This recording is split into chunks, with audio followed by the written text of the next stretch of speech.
Hello students, welcome to class 9th. I'm Yogita Singh, your history SST teacher. बच्चों, जैसे आपको पता है कि आपका SST में आपकी 4 बुक हैं, ठीक है। अब तक आप 3 बुक पढ़ते आए थे, जिसमें आपका इस बार ऐड हुआ है इकोनॉमिक्स, ठीक है। लेकिन अभी आज मैं आपको जो आपका हिस्ट्री है, उसमें हिस्ट्री में जो आपका चैप्टर 1 है वो आज मैं आपको पढ़ा रही हूँ। हिस्ट्री में जो आपका चैप्टर 1 है उसका नाम है फ्रांसीसी क्रांति, ठीक है। इसमें हम फ्रांस की क्रांति के बारे में पढ़ेंगे कि जो फ्रांस की क्रांति है उसका कारण क्या रहा, किस वजह से फ्रांस का जो राजा था उसके अगेंस्ट जो है सारी जनता हो गई, क्यों उसने क्रांति शुरू करी और क्यों वो राजा की शक्तियों को ख़त्म करना चाहते थे। और उसके बाद राजा की शक्तियों को ख़त्म करने के बाद में वहाँ पर कैसा शासन आया, ठीक है। उसके बाद और भी चीज़ें उथल पुथल हुई फ्रांस के अंदर, उसके बारे में हम पढ़ेंगे। तो इसमें देखिए, विश्व की सामाजिक संरचना के क्षेत्र में आमूल परिवर्तन, ये बात कर रहे हैं हम फ्रांस की। फ्रांस में क्या था कि 1789 में फ्रांस में क्रांति हुई, जिसमें विश्व के लगभग सभी देशों के सामाजिक क्षेत्र की दिशा ही बदल दी। इस क्रांति को फ्रांसीसी क्रांति के नाम से जाना जाता है। क्यों? इस क्रांति को विश्व के सामाजिक संरचना के क्षेत्र में आमूल परिवर्तन का सूत्रपात क्या कहा जाता है, क्योंकि यूरोप में जितनी सारी कंट्रीज थी वो सारी की सारी मोनार्की सिस्टम थी, यानी कि राजतंत्र थी। तो उनमें से एक फ्रांसी एक सबसे पहली कंट्री ऐसी थी जिसने राजा के विरुद्ध, ठीक है, संघर्ष किया, क्रांति शुरू करी। क्योंकि वो क्या चाहते थे, वो परिवर्तन चाहते थे अपने देश में। और उसी की वजह से फ्रांस में जब क्रांति हुई, उसकी वजह से जो आसपास के और भी कंट्रीज थे उन्हें बहुत सीखने को मिला। उन्होंने कहा कि जब वो अपने देश में क्रांति कर सकते हैं तो हम क्यों नहीं, ठीक है। तो धीरे धीरे विभिन्न देशों में भी जो है लोग अपने अधिकारों की मांग करने लगे और वहाँ भी छोटी छोटी आंदोलन शुरू करने लगे और क्रांतियाँ शुरू करने लगे। अब बात करते हैं कि जो वहाँ पे क्रांतियाँ थी फ्रांस में वो क्यों हुई। तो इसका सबसे पहला मेन रीज़न है निरंकुश राजशाही। यानी कि निरंकुश राजशाही का मतलब क्या होता है कि जो वहाँ का राजा था वो बहुत ही ज़्यादा निरंकुश था, अत्याचारी था, ठीक है। ऐसा शासन जहाँ राजा ही सर्वो सर्वा हो, ठीक है, सब कुछ जो उसने के कह दिया और जो उसने कर दिया वही सब कुछ है। तो वहाँ के नागरिकों को कोई अधिकार प्राप्त नहीं होता, ठीक है। अधिकार मांगने वालों पर दमन चक्र लगाया जाता था। इसे निरंकुश राजशाही या शासन कहते हैं, ठीक है। तो क्या हुआ कि 1774 में जो बुर्बो राजवंश से लुई 16 थे, राजवंश क्या था इनका, बुर्बो, इनका नाम क्या था राजा का, लुई 16, वो फ्रांस की गद्दी पर बैठा था, ठीक है। उस समय वो 20 साल का था। जब वो गद्दी पर बैठा तो जो उसका राजकोष था वो बिल्कुल खाली था, खजाना बिल्कुल ख़त्म था। और युद्ध लड़ने के कारण उसका जो कर्ज है वो ज़्यादा बढ़ गया, ठीक है। कर्ज का बोझ जो है दिनों दिन बढ़ता जा रहा था। लुई 16 के शासनकाल में फिजूल खर्ची भी बहुत ज़्यादा होती थी। उसकी रानी जो थी वो भी बहुत ज़्यादा खर्चीली थी, ऑस्ट्रिया की राजकुमारी थी एंतोएट, उससे उसकी शादी हुई थी, ठीक है। केवल तीसरे स्टेट के लोग ही कर अदा, तो उसने क्या करा, अपनी फिजूल खर्ची को पूरा करने के लिए उसने क्या करा, अपने स्टेट को जो है 3 स्टेट में डिवाइड करा और उसने थर्ड स्टेट पर लोगों पर जो है कर लगा दिया कि वो कर अदा करेंगे। खाने पीने की वस्तुएं, पाव रोटी की कीमत जो है वो आसमान छूने लगी। अब हम बात करते हैं फ्रांसिस समाज की। तो उसने क्या करा था, लुई 16 ने, उसने समाज को अपने 3 स्टेट में डिवाइड करा, प्रथम स्टेट, द्वितीय स्टेट और तीसरा स्टेट। पूरी आबादी में लगभग 90% किसान थे, लेकिन जो जमीन मालिकी किसानों की संख्या थी वो बहुत ही कम थी। ज़्यादातर जो है वो लैंडलेस पीपल थे, ठीक है। और 60% की ज़मीनों पर कुलीन, चर्च और तीसरे स्टेट के अमीरों का अधिकार था। प्रथम 2 स्टेट कुलीन वर्ग और पादरी वर्ग, ठीक है। कुलीन वर्ग होते हैं पैसे वाले, पादरी होते हैं बिशप, जो चर्च में जो है पादरी होते हैं, उनको जो है दोनों को विशेषाधिकार दे दिए, जन्मा विशेषाधिकार, जिनमें उनके द्वारा राज्य को दिए जाने वाले कर में छूट मिल गई। जो टैक्स देना होता है वो टैक्स फ्री हो गए। यहाँ के कुलीन वर्ग को अन्य सामंती विशेषाधिकार प्राप्त थे, जो किसानों से सामंती कर वसूला करते थे, जबकि किसान अपने स्वामी की सेवा, स्वामी के घर एवं खेतों में काम करना या सैन्य सेवाएं देना और सड़कों के निर्माण के लिए बिल्कुल बाध्य था। ये सेवाएं उसको देनी होती थी राजा को। अब हम बात करते हैं उन टैक्सेस की जो राजा ने थर्ड स्टेट के ऊपर के लगाए थे। एक तो था टाइद और दूसरा था टाइल। टाइद क्या होता है, टाइद जो होता है एक धार्मिक कर होता है। फ्रांस में चर्चों द्वारा वसूले जाने वाले कर को टाइद कहा जाता है, जो कृषि के उपज के 10वें हिस्से के बराबर होता था, यानी कि उसे अपने उपज का 10वां हिस्सा राजा को देना होता था। और टाइल क्या होता है, वो प्रत्यक्ष कर होता है जो सीधे जनता को दिया जाता था, ठीक है। कामगार मजदूरों की स्थिति, अधिकतर कामगार कारखानों में काम करते रहते थे, उनकी मजदूरी मालिक तय करते थे, लेकिन मजदूरी उस हिसाब से नहीं बढ़ रही थी जिस हिसाब से महंगाई बढ़ रही थी। वहाँ के लोगों के समक्ष जो है बहुत ज़्यादा जीविका का संकट पैदा हो गया था, लोग भूखे मरने लगे थे क्योंकि फसल जो है वो बहुत ही सूखे ओलों के प्रकोप में जो है गिर गई थी, खराब हो गई थी। अब क्या करा, लुई 16 ने जो है करों में वृद्धि कर दी, जो टैक्स है उसमें क्या कर दिया उसने, उसे बढ़ा दिया।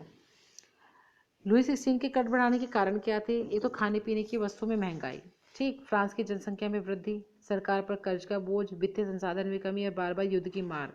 इस कारण से जो है उसने कर वृद्धि करी। फ्रांस की क्रांति के प्रमुख कारण क्या रहे हैं, कारण ये रहे हैं क्योंकि खाने पीने की वस्तुएं महंगी हो गई हैं, कर में वृद्धि हो गई, लुई 16 जो है बहुत ही निरंकुश राजा बन गया, मजदूर, व्यापारियों, किसानों का शोषण, दार्शनिकों के विचार, ये सारी चीज़ें जो है क्रांति का कारण बनी है। ठीक है, तो जैसे मैंने आपको बताया क्रांति का कारण। अब हम बात करते हैं एस्टेट जनरल की। एस्टेट जनरल क्या है? एस्टेट जनरल जो है एक राजनीतिक संस्था है, ठीक है, जिसमें तीनों एस्टेट अपने अपने प्रतिनिधि भेजते थे, यानी कि जो 3 स्टेट थे, पहला, दूसरा, तीसरा, वो अपने अपने कैंडिडेट भेजते थे, रिप्रेजेंटेटिव भेजते थे। ये प्रतिनिधि नए कर के प्रस्ताव पर मंजूरी देते थे। इस संस्था की बैठक कब बुलाई जाए, इसका निर्णय भी कौन करता था? राजा करता था। इसी की अंतिम बैठक जो है वो 1614 में बुलाई गई थी, ठीक है। तो 5 मई 1789 को एस्टेट जनरल की फिर बैठक हुई। अब वो कब बुलाई गई? 5 मई को बुलाई गई। किसने बुलाई? राजा ने। फ्रांसिस सम्राट लुई 16 ने 5 मई 1789 को नए करों के प्रस्ताव के अनुमोदन के लिए, उसमें कुछ चेंजेस करने के लिए जो है बैठक बुलाई। प्रतिनिधियों की मेजबानी के लिए वर्साई की, यानी वर्साई क्या है? वर्साई राजा का महल है, वहाँ पे एक बहुत बड़ा भवन था, रूम था, उसको अच्छे से सजाया गया। पहले और दूसरे स्टेट के ने इस बैठक में अपने कितने प्रतिनिधि भेजे? 300, यानी कि कुलीन वर्ग से 300 लोग आए, और आपके जो पादरी वर्ग है वहाँ से 300 लोग आए, और उसके बाद जो है उसके बाद जो तीसरे स्टेट के लोग हैं उसमें कौन लोग, कितने लोग आए? 6 लोग। वो जाके इन दोनों के पीछे जाकर खड़े हो गए। तीसरे स्टेट का प्रतिनिधि इसके अपेक्षा ज़्यादा ही समृद्ध और शिक्षित वर्ग कर रहे थे, यानी कि जो तीसरे स्टेट से जो लोग आए थे प्रतिनिधि के रूप में, वे सारे कौन लोग थे? जो शिक्षित लोग थे और कुछ पैसे वाले लोग थे, ठीक है। किसान, औरतें, कारीगर, उनका आना जो है मतलब अलाउ नहीं था उनको आना इस मीटिंग में। अब तीसरे वर्ग की मांग क्या थी? जो तीसरे वर्ग के जो रिप्रेजेंटेटिव थे उनकी मांग क्या थी? तो इस सभा में तीसरे वर्ग के प्रतिनिधियों ने मांग रखी कि अब की बार पूरी सभा द्वारा मतदान कराया जाना चाहिए, जिसमें प्रत्येक सदस्य को एक वोट देने का अधिकार हो। लेकिन क्या था कि हर एक ग्रुप को एक ही वोट देना था, ठीक है। तो थर्ड स्टेट के लोगों ने कहा कि हम एक एक बंदा जो है वोट देगा, ठीक है। लेकिन राजा जो है इसने इस प्रस्ताव को अस्वीकार कर दिया, उसने मना कर दिया, नहीं ऐसा नहीं होगा, वोट एक ही होगी, चाहे तुम 600 हो चाहे तुम 700 हो। तो इसका विरोध जताते हुए जो है वो सारे सारे जो प्रतिनिधि हैं 600 जो प्रतिनिधि थे थर्ड स्टेट के, वो सारे सारे बाहर चले गए। और बाहर जाकर उन्होंने क्या कहा कि उन्होंने संपूर्ण फ्रांसीसी राष्ट्र का प्रवक्ता मानते हुए 20 जून को ये प्रति वर्साई के इंडोर टेनिस घूमी, यानी कि जो राजा का महल था वहाँ पे जो इंडोर टेनिस कोर्ट था वहाँ जमा हुए, और उन्होंने शपथ ली, और उसने अपने आप को क्या घोषित कर दिया? National assembly. और शपथ ली कि जब तक राजा की शक्तियाँ कम करने वाला संविधान तैयार नहीं होगा तब तक ये असेंबली भंग नहीं होगी। और इनका जो लीडर था वो कौन था? जो है मीराबियो और आबेसी। मीराबियो जो कुलीन वर्ग से थे और आबेसी थे पादरी वर्ग से। ये दोनों दूसरे स्टेट और पहले स्टेट के, लेकिन फिर भी किसका सपोर्ट कर रहे थे? थर्ड स्टेट का सपोर्ट कर रहे थे। अब आप करते हैं आंदोलित फ्रांस। जिस वक्त नेशनल असेंबली संविधान का प्रारूप तैयार करने में बिजी थी, पूरा फ्रांस आंदोलित हो रहा था, हर जगह मारामारी थी, कड़ाके की ठंड से फसल खत्म हो गई थी, पाव रोटी जो है बहुत ज़्यादा कॉस्टली हो गई थी, बेकरी मालिक स्थिति का फ़ायदा उठाते हुए जमाखोरी पर जुट गए, ठीक है। अब जो गुस्साई वाली भीड़ थी उसने क्या करा? बास्तिल पर धावा बोल दिया। बास्तिल क्या है? बास्तिल है जेल, ठीक है। तो फ्रांस में ऐसी ऐसी स्थिति बन गई जिससे संभालना अब सम्राट के लिए मुश्किल हो गया। गुस्साई औरतों ने बेकरी की दुकानों पर धावा बोल दिया, ठीक है। दूसरी तरफ सम्राट ने सेना को पेरिस में प्रवेश करने का आदेश दे दिया। इससे क्या हुआ? और ज़्यादा जो है लोग जो है गुस्से में आ गए। उसने बास्तिल पर धावा बोल दिया, जो जेल है बास्तिल, वहाँ पे उसे किले को उन्होंने ढहा दिया। किसानों ने अन्न के भंडार लूट लिए, लगान संबंधी जितने भी डॉक्यूमेंट्स थे उनको जला दिया। कुलीन बड़ी संख्या में अपनी जागीर छोड़कर चले गए, ठीक है। बहुत से तो पड़ोसी में देश में जाकर अपनी शरण ले ली। तो ये सारे क्रांति की विशेषताएं थी। अब बात आती है सम्राट लुई द्वारा नेशनल असेंबली को मान्यता। अब क्या हुआ? जब राजा डर गया कि अब तो जनता ज़्यादा उसके पीछे पड़ गई है, बहुत ज़्यादा क्रांति हो गई, बहुत बड़ी क्रांति हो गई है, तो उसने क्या करा? घबराकर लुई 16 ने अंततः नेशनल असेंबली को, जो थर्ड स्टेट के लोगों ने बनाई थी, उसको मान्यता दे दी और ये भी मान लिया कि अब उसकी सत्ता पर संविधान का अंकुश होगा। राजा सिर्फ नाम मात्र का होगा, सारा काम जो है संविधान के अकॉर्डिंग होगा। ठीक है। इस प्रकार फिर क्या हुआ, 4 अगस्त 1789 की रात को असेंबली ने करों, कर्तव्यों और बंधनों वाली सामंती व्यवस्था के खत्म का आदेश दिया। जो राजा ने लगाए थे वो सब खत्म कर दिए, सभी धार्मिक करों को खत्म कर दिया। ठीक है, जो राजा ने लगाए थे। पादरियों को से जो है उनके विशेष अधिकार छीन लिए। ठीक है, और चर्च के अंडर में जितनी भी ज़मीन थी वो सारी की सारी जब्त कर ली थर्ड स्टेट के लोगों ने। तो ये सारी चीज़ें करी। अब बात आती है फ्रांस में संवैधानिक राजतंत्र की नींव।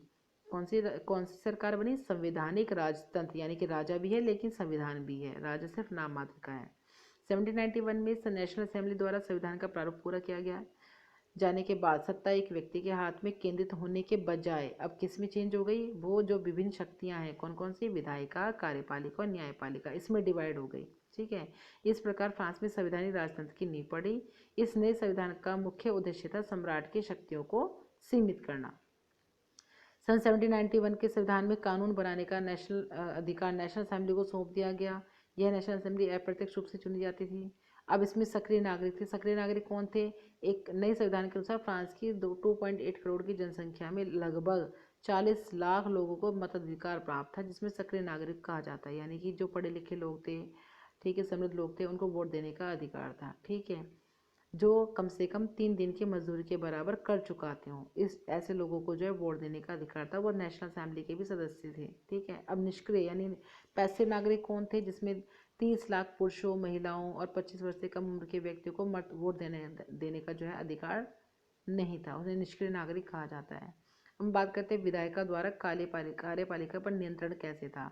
अब नया संविधान बन जाने के बाद में विधायिका, जिसे नेशनल असेंबली कहा जाता था, जिसमें 745 मेंबर्स थे। फ्रांस में कार्यपालिका, जिसमें स्वयं सम्राट और उनके मंत्रीगण शामिल थे, उनको नेशनल असेंबली नियंत्रित करती थी। ठीक है, एक्टिव सिटीजन, जिन्हें वोट देने का अधिकार था, वे निर्वाचक समूह का चुनाव करते थे और यही निर्वाचक समूह नेशनल असेंबली के सदस्यों का चुनाव करती थी। अब बात करते हैं न्यायपालिका का चुनाव। तो न्यायपालिका का चुनाव भी यह सक्रिय नागरिकों के वोट के द्वारा करते थे। पुरुष और नागरिक अधिकार घोषणा पत्र, इसमें क्या था? नए संविधान की शुरुआती इसी घोषणा पत्र से हुई थी। राज्य का ये कर्तव्य माना गया है कि प्रत्येक नागरिक के जन्मजात अधिकारों की रक्षा की जाए। इन अधिकारों में शामिल था जीवन के जीने का अधिकार, अभिव्यक्ति की स्वतंत्रता का अधिकार, कुछ भी बात कहने का अधिकार, ठीक है, कानूनी बराबरी के अधिकार को, ठीक है, अधिकार के रूप में स्थापित किया गया। ये अधिकार प्रत्येक नागरिक को जन्मा प्राप्त थे। ठीक है, और इन्हें छीना नहीं जा सकता। अब मार्सिलेज क्या है? मार्सिलेज जो है एक देशभक्ति गाना है। कहाँ का? फ्रांस का। मार्सिलेज के स्वयं सेवियों ने फ्रांस की और कूच करते हुए इसको गाया था और बाद में जो है ये फ्रांस का क्या बन गया था? ये बन गया था फ्रांस का राष्ट्रगान। ठीक है, अब क्रांति की आवश्यकता क्यों थी? नेशनल असेंबली द्वारा बनाया गया नया संविधान को हम देख पाते हैं कि 1791 के संविधान में सिर्फ अमीरों को ही राजनीतिक अधिकार प्राप्त हुए थे, जिससे देश की आबादी का बड़ा हिस्सा ठगा हुआ महसूस कर रहा था और वे इस क्रांति के सिलसिले को और आगे बढ़ाना चाहते थे। तो क्या उन्होंने जैकोबिन क्लब बनाए। जैकोबिन क्लब के सदस्य मुख्य समाज के कम समृद्ध हिस्से में आते थे।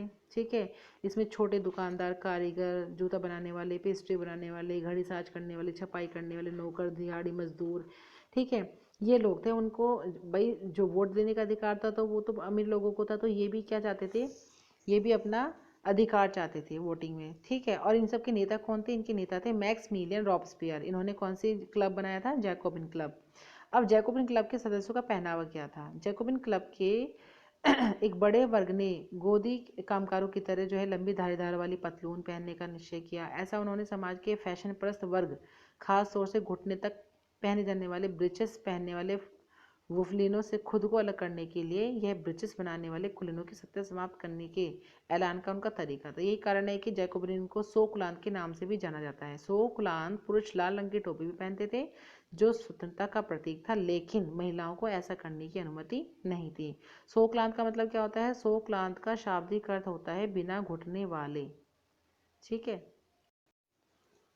अब इसमें नेक्स्ट टॉपिक आपका शुरू होता है फ्रांस में राजशाही का अंत।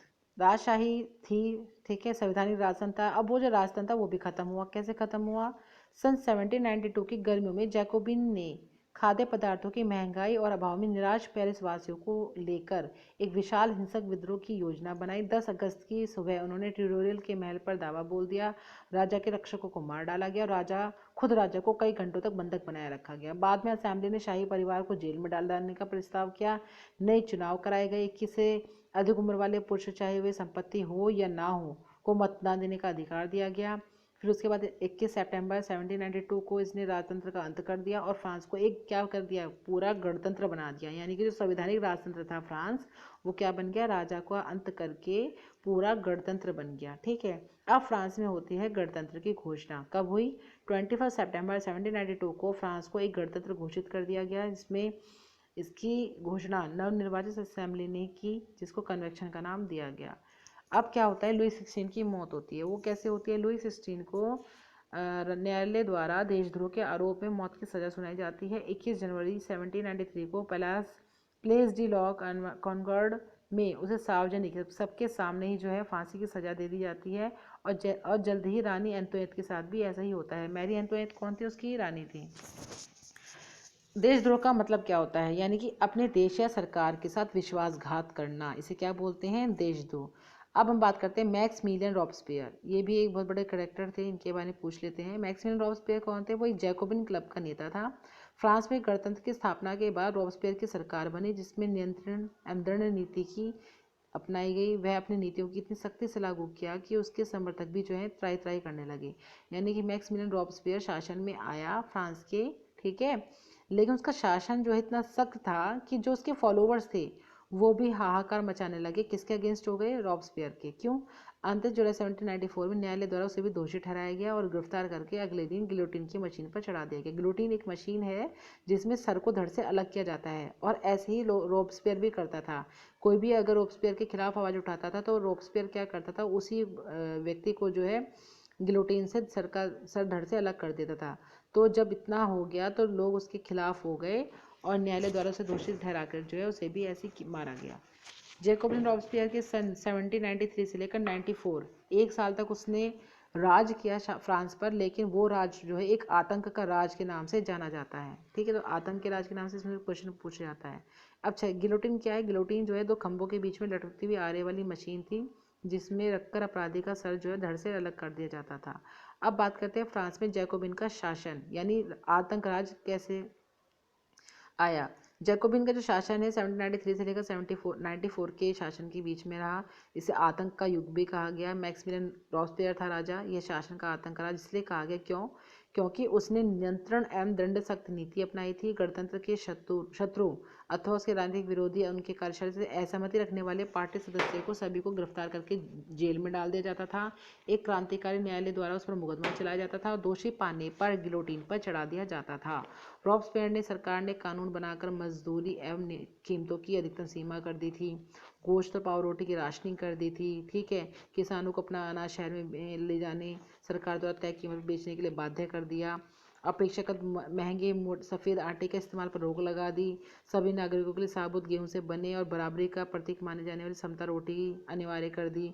बोलचाल और संबंधों में भी बराबरी का आचार विचार व्यवहार लागू करने की कोशिश की गई। ठीक है, अब इसका अंत कैसे हुआ? रॉबस्पियर ने अपनी नीतियों को इतना सख्ती से लागू किया कि उसके समर्थक भी जो है त्राही त्राही करने लगे। फिर क्या हुआ? 1794 में न्यायालय ने उसको इतना दोषी ठहराया और उसके बाद जो है गिरफ्तार करके उसे अगले दिन जो है गिलोटिन मशीन पर चढ़ा दिया। ऐसे जाकर जो है जैकोबिन शासन का अंत हुआ। अब आतंक राज के दौरान महिलाओं पर भी अत्याचार हुए। क्या? आतंक राज के दौरान सरकार ने महिला क्लबों को बंद कराने और उनकी राजनीतिक गतिविधियों पर प्रतिबंध लगाने का कानून लागू किया। कई जानी मानी महिलाओं को गिरफ्तार कर लिया गया और उन पर महिलाओं पर जो है फांसी पर भी चढ़ा दिया गया। ये किसके शासन में हुआ? जैकोबिन के शासन में, ठीक, रॉबस्पियर के शासन में। ठीक है, अब इसमें क्रांतिकारी सरकार जैकोबिन सरकार द्वारा महिलाओं की